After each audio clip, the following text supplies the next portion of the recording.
nós estamos aqui no nosso espaço, no nosso canal Patrícia Góes com você, para a gente bater mais um papo sobre coisas boas, bons assuntos com pessoas boas. E hoje nós convidamos uma pessoa muito especial, pelo menos eu considero uma pessoa muito bacana, sempre o admirei a família dele, a profissão.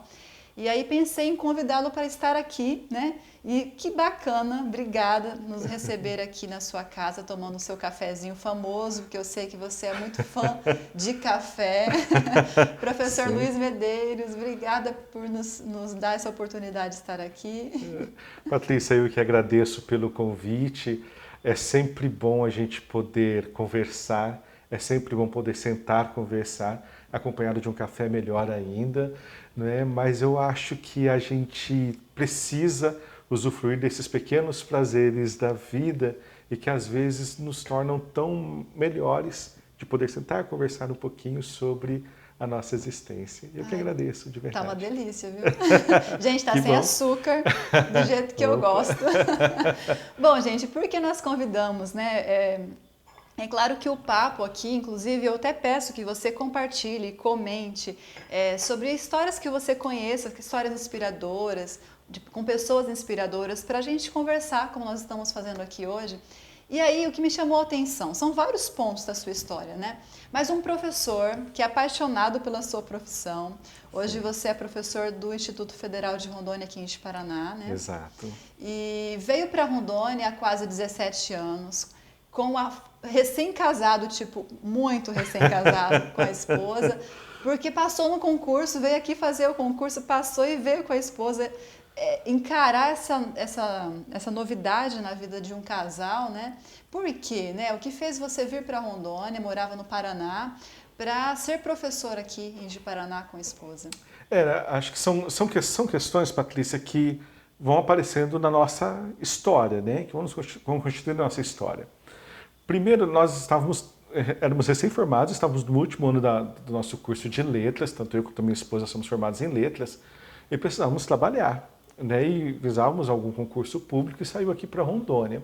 À época nós éramos noivos, né? Isso foi em 2003, e saiu o concurso, então fizemos o concurso, passamos, falei assim, olha, conversei com a família dela, não tinha objeção nenhuma dela vir para Rondônia também, e então vamos. Então nós nos casamos, saiu a convocação, viemos, mas de tudo isso é porque também eu vinha com uma tranquilidade de fazer aquilo que queria, que era estar em sala de aula. E como deve ser maravilhoso a gente mergulhar de cabeça em algo que a gente gosta, porque o medo, né, diminui um pouquinho, porque essa vontade de fazer acontecer ajuda muito, né? Sim, porque a gente precisa, eu penso que a gente precisa fazer aquilo que gosta. Se não é possível, vamos tentar gostar daquilo que fazemos. Isso é possível? Acho que né? Porque assim, tem muitas pessoas que diziam assim, mesmo colegas de profissão, eu jamais imaginava ser professor. Não tinha outra coisa para fazer. E de repente entra na profissão e se apaixona por esse universo, porque começa a conhecer os desafios também, que são muitos, mas também a beleza de estar em sala de aula, de você conseguir compartilhar com várias pessoas, não só um conhecimento teórico, acadêmico, mas o conhecimento de mundo. Né? Paulo Freire já diz sobre a leitura, né? A leitura de mundo, ela precede a leitura da palavra. E quantas histórias a gente conhece, vivencia e compartilha em sala de aula. Então, só para a gente pensar, quando nós estávamos aqui, eu dava aula para uma turma de EJA, e foi quando minha esposa ficou grávida. Então, as primeiras pessoas com quem a gente confraternizou a gravidez da minha esposa foram com os alunos. Foi na sala de aula. Foi em sala de aula. Então, eu tinha, à época, 26, 27 anos, e estava ali com mulheres que já tinham 2, 3 filhos, outras que já eram avós. Nós estávamos ali. Interessante, você me fez lembrar, poxa, o professor não é só aquele que está aqui em cima com conhecimento para entregar para quem está aqui embaixo, é uma troca que dá para equilibrar. O quanto que você aprende também. Exato, porque assim, a gente deixa muito bem claro, muito definido, acho que isso é importante em qualquer profissão, o papel que cada um ocupa naquele espaço. Então eu nunca fui um desrespeitado da minha autoridade de professor, mas ela também nunca esteve superior ao papel dos alunos. Talvez seja por isso que não foi desrespeitado. Né? Eu sou professor porque eu tenho uns alunos, então eles são a razão da minha profissão. Então eu sempre deixo muito isso claro para mim, porque a gente consegue ter um outro olhar tão necessário, mais humanizado para os próprios alunos, que chegam até nós com a sua história, com as suas dores, mas também com as suas alegrias, e a gente vive, claro, exceto agora esse período de pandemia, ficamos algum momento em sala de aula, conversando, trocando ideias e partilhando conhecimento também, porque e aí é uma alegria muito grande de ser professor de língua portuguesa, porque conheço muitos meus alunos pelos textos, pelas histórias, vivências sim. deles. Então, quanta coisa a gente vai aprendendo junto, né? E partilhando a vida juntos, né? Em alguns momentos, claro, eu me permito em alguns momentos com os alunos tomar café, levo uma canequinha de café para a sala de aula. Que legal. Não, acho que eu gosto de ter um pouco essa liberdade com eles, essa certa informalidade, mas que nem por isso se coloque em diferentes patamares. A gente sabe muito bem o espaço em que cada um ocupa naquele momento. Acho que isso é bom. Nossa, gostei. Eu acho que eu queria ter um professor como você, mas já tive muitos bons professores. Ainda tenho, ó, isso aqui é uma aula, sabe? Então, nós estamos vivendo um período muito complicado, né, complexo, que é essa pandemia, e você teve que se revolucionar em relação a muita coisa, porque olha só, você está se formando no mestrado em letras? Sim. Pela Universidade Federal de Rondônia, parabéns. Obrigado. E aí esteve de licença, né, para poder estar fazendo o mestrado, e quando voltou, encontrou os alunos, não foi na sala de aula, né? Quando eu saí, eu peguei 1 ano e meio de licença para poder estudar o mestrado, e eu comecei 1 ano com a turma, de primeiro ano. Então eu fiquei 1 ano com eles. No início do segundo ano, dei aula para eles um mês e pouco, e saí de licença.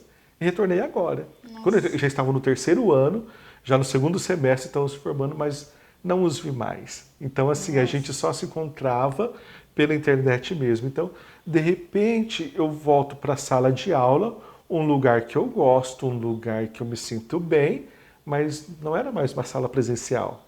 Agora eu volto para o ambiente virtual, com outras metodologias, com outros recursos, com outros desafios. Que aventura! E o meu próprio retorno, quando eu conversava com a professora que estava em sala de aula, ela foi me passar o conteúdo, a gente conversava por redes sociais, por e-mail, mas nós não sentamos para conversar gente, eu gosto muito do papel. Até hoje eu escrevo, eu monto, eu tenho que montar os meus roteiros de aula, porque eu preciso do papel. E de repente eu tenho que fazer tudo isso no ambiente virtual, tudo isso de forma digital. Então foi um desafio para mim. Entendi. E no momento que a gente começou, que eu retornei às aulas propriamente ditas, então é diferente, porque eu tinha que dar aula para uma câmera, mas eu tinha que pensar nos meus alunos. É muito estranho. Então, assim, eu senti essa vibração, essa vida que a sala de aula tem. Por mais que sala de aula muitas vezes é cansativa emocionalmente, ela afeta as nossas emoções, os desafios e às vezes a falta de conhecimento, uma série de coisas. Mas ainda assim, estávamos entre pessoas, estávamos conversando, e cada aluno com os seus medos, mas com as suas esperanças. O professor Enem está chegando, como que a gente vai fazer? Então, o pulsar da sala de aula fez falta no meu retorno. Nossa, né? Eu imagino. E está nessa indecisão, né? Se volta ou não, né, com as aulas presenciais. E a gente fala muito no aluno, né, como que é difícil para o aluno, mas o professor... Meu Deus, que situação, porque ter que se reinventar numa situação como essa é muito desafiador, né? Patrícia, tanto é que a gente ouve muito, se fala assim, olha, os alunos têm que voltar, as aulas têm que voltar, porque os alunos estão tendo prejuízo.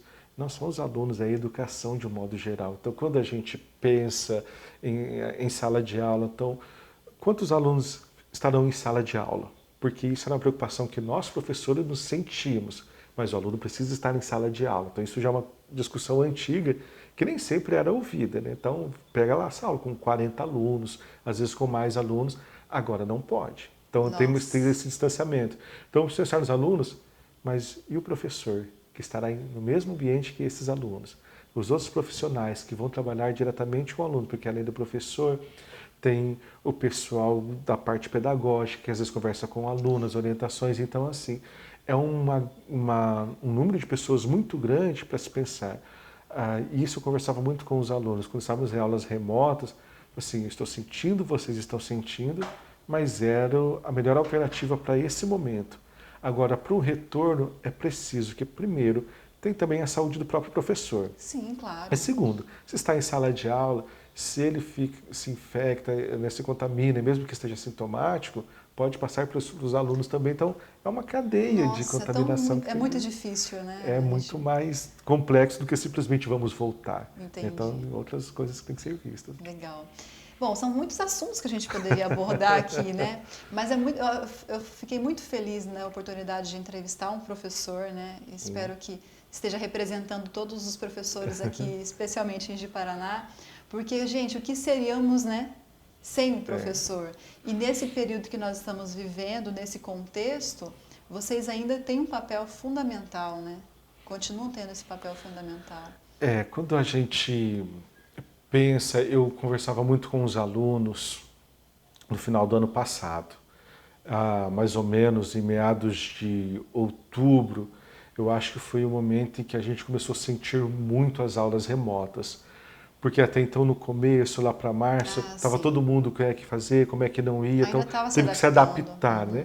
Mas quando chegou lá para setembro, outubro, a gente começou a sentir um cansaço, uma série de coisas. Então, professor, ainda mais adolescentes, né, que gostam de andar em grupos e não estavam mais em grupo, na sala de aula, aquela coisa toda.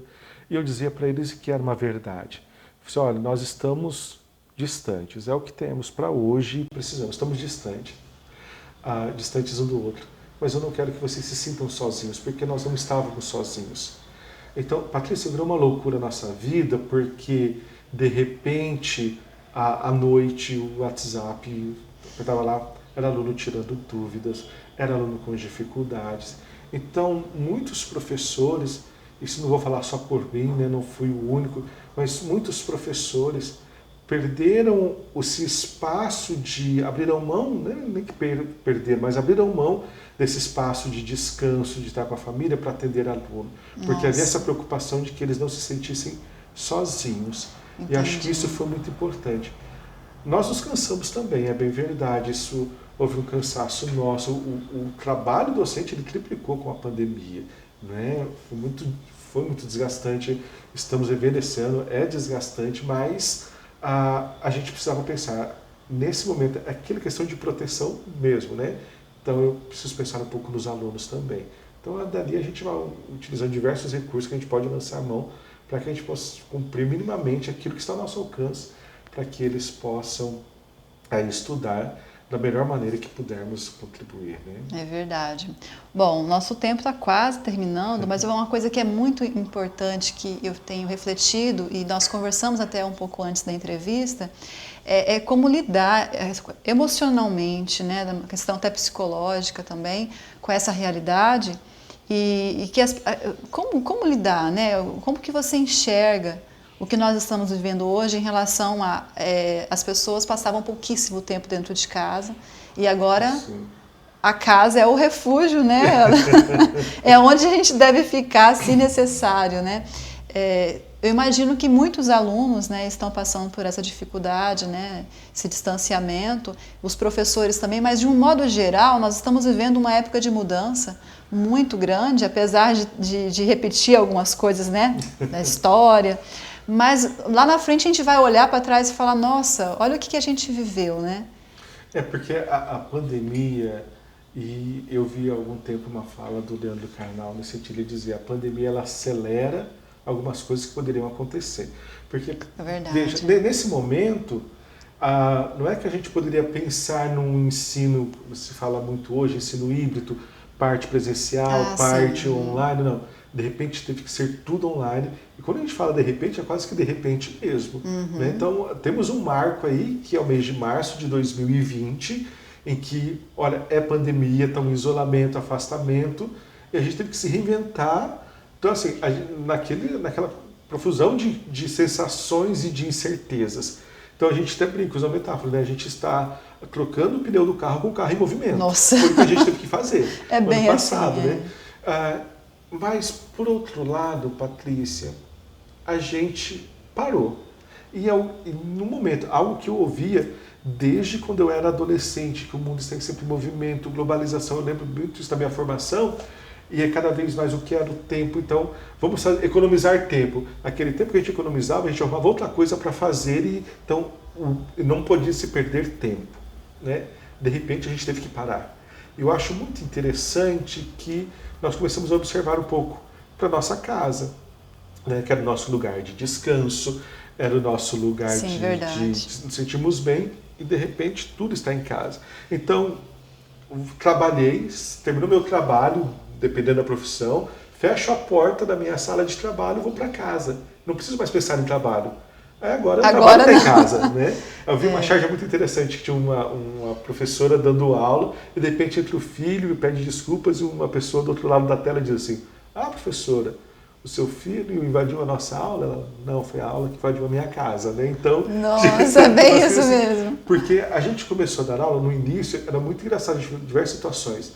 Então, às vezes, é filho que chama, cachorro que late, cachorro que late, né? Um dia eu me lembro que eu fui com um certo constrangimento até, eu tive que pedir para o vizinho que disse: "Olha, você segura um pouquinho o som, Nossa. que daqui a pouco..." Que eu sabia que na sexta-feira eles sempre gostavam de juntar, era mais o pessoal de casa mesmo, mas eu sei que o volume da música iria subir, né? Só, olha, é que eu vou estar numa reunião agora com os alunos e daqui a pouco a gente volta. Então, assim, então você tem que são adaptar uma série adaptações. de coisas, né? Mas, ao mesmo tempo, a gente parou para prestar atenção, porque é muito engraçado. As reformas em casa aumentaram, faxinas em casas aumentaram. Eu assistia muitas lives por conta de cursos que foram fazendo, e era muito engraçado, muitos professores e escritores diziam: "Aproveitei para organizar minha biblioteca." Não, aproveitei para organizar a biblioteca. Assim, quem não parou? Porque a gente parou para prestar atenção na nossa casa. Porque a gente chegava em casa, era um lugar mesmo de descanso. E agora era um lugar em que eu tinha que parar e cuidar também do meu jeito. Nossa, verdade, né? E para a gente finalizar, é bacana isso. Não é só a casa que acabou sendo organizada. Quem teve a oportunidade de perceber e aproveitou, organizar aqui dentro também, né? Olhar a família de uma maneira diferente, talvez, olhar a si mesmo, né? Como que a gente está reagindo a essa situação, porque teve a ala dos desesperados, né? Pronto, o mundo está acabando, e teve a ala, porque como a gente estava conversando, o vírus ele veio para matar, mas aí olhando a oportunidade que a gente tem, e teve a ala daqueles que resolveram olhar a vida com mais calma, valorizar aquilo que realmente importa, né? Eu vejo assim, acho que a pandemia ela teve alguns momentos. Teve um momento de indiferença, um momento de negação, um momento de revolta. Mas quando os números começaram a se tornar nomes, eu acho que muita coisa... Quando foi chegando perto da gente, né? Então assim, hoje eu acho muito difícil a gente perguntar a alguém, dizer que não conhece ninguém próximo que tenha sido levado pelo vírus. Mas assim, de certa forma, com tudo isso, a gente parou para pensar, Patrícia, numa coisa que a gente às vezes não pensava como deveria pensar, que é a vida, que é viver. Então, às vezes a gente via: eu quero viver, a expectativa de vida. Às vezes a gente ficava muito no sonho e muito num desejo, e que nem sempre a gente conseguiria concretizar. Não é que a gente não tenha que sonhar, eu acho que nós temos que ter esse sonho, mas também temos que ter objetivos. Verdade. Né? Então, de repente, a gente começa a parar, e o que é importante para mim? O que é que eu estou fazendo da vida? Então, no momento em que, infelizmente, a morte ela ronda com muito mais força, a gente para prestar atenção em mim, para prestar atenção no outro, nas pessoas que nos rodeiam, e ao mesmo tempo que a gente vê um crescimento da solidariedade, ou pelo menos da consternação com o outro. A gente aprendeu de um modo maior, né, talvez um pouco mais intenso, a pensar no outro, a se colocar no lugar do outro. Então, da mesma forma que a gente lamenta pela perda que houve, nós também pensamos: gostaria de poder dar um abraço, mas não posso. Nossa, isso, meu Deus, como a gente sente falta. Então, eu achei isso interessante, porque a gente começa ou pelo menos é uma oportunidade, eu vejo, da gente começar a pensar também no outro, se colocar no lugar do outro, para a gente entender que a felicidade ela não se dá nas nossas conquistas apenas, porque as verdadeiras conquistas nossas, Patrícia, e eu acredito muito nisso, ela se dá quando ela está projetada no outro. Nossa. Viver para o outro faz a minha vida ter sentido. Pensar no outro faz com que as minhas alegrias ou as minhas tristezas tenham sentido, porque eu vejo que eu não estou sozinho. Então, acho que a literatura me ensina muito isso. Eu estudo literatura, eu leio e eu gosto de perceber o outro, né, na boa literatura, vamos dizer isso, embora isso seja muito subjetivo. Mas a gente perceber que a nossa vida, né, quando a gente pensa em nós, eu quero ser feliz. Você pode ser feliz, mas você não vai ser feliz sozinho.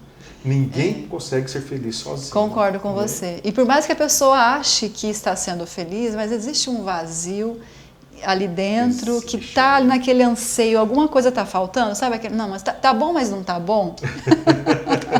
Eu concordo, faz sentido. É bem assim. Que legal pensar sobre isso.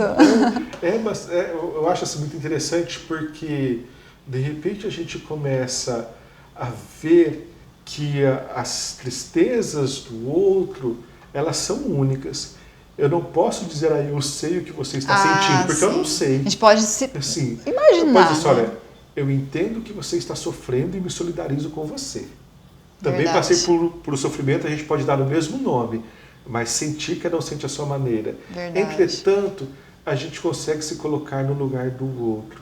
E essa compaixão, acho que não é um olho de dó, né, mas de compaixão mesmo. Compadecer-se do outro é que nos faz fortes. De repente a gente descobre que a alegria mesmo, e se me permite, né, São Francisco dizia isso, de perfeita alegria, era a gente poder perdoar os outros. Então a gente olhar com compaixão é não julgar o outro, porque a gente percebe as nossas fraquezas também. Então aquilo que a gente estava conquistando, posso conquistar o mundo, de repente o mundo tem que estar dentro da minha casa. Então eu quero conhecer o mundo, posso conhecer pela tela de computador, mas pessoalmente nesse momento eu não posso. Então a gente teve que parar. Eu acho que isso sim é uma contribuição que a gente tem do momento. Mas como dissemos, né, o vírus ele não veio para nos tornar melhores, então ele veio para matar, é isso. Mas as circunstâncias que as coisas acontecem, ela permite que a gente volte para a essência do que é um homem. Nossa, que profunda reflexão. Eu agradeço por essas reflexões que me faz, né, crescer, e espero que tenha te ajudado também. E eu vejo na sua profissão essa doação, né? É como se entregasse uma parte, né, de você para ensinar o outro, para apoiar o outro, né, para ser a gente tem o guia de corredor cego, né, aquele que está ali do lado, não está nem lá, nem em cima nem embaixo, está do lado para dar aquele apoio. Obrigada e espero que encontrar mais pessoas que tenham essa visão positiva, leve da vida, porque a vida vai ser sempre difícil, né? Vai. Ainda bem, porque entre os altos e os baixos a gente vai crescendo, a gente vai evoluindo e isso é maravilhoso. Muito obrigada. Imagina, Patrícia, sou eu quem agradeço e desejo muito sucesso ao seu canal e que a gente possa cada vez mais encontrar pessoas que estejam dispostas a mostrar que, apesar de tudo, a vida é bela, a vida vale a pena e que a gente, nos momentos de desespero, a gente tem para onde olhar, respirar fundo e seguir em frente. Eu até me arrepio, porque, meu Deus, todo dia morrendo alguém, todo dia alguém na UTI, parece que a gente vai perdendo o fôlego, mas aí vem, mas há uma esperança, né? Gente, é isso. Obrigada pela sua presença aqui no nosso canal. Eu fiquei muito feliz com essa conversa. E se você tem alguma coisa para contar, compartilha e comenta. Fala pra gente se você conhece alguma coisa, alguma história ou alguém, ou você mesmo tem alguma coisa para nos dizer, entre em contato com a gente. Esse é o seu espaço, o canal Patrícia Góes com você. Obrigada, compartilhe essa ideia e viva leve a vida. Tchau, tchau.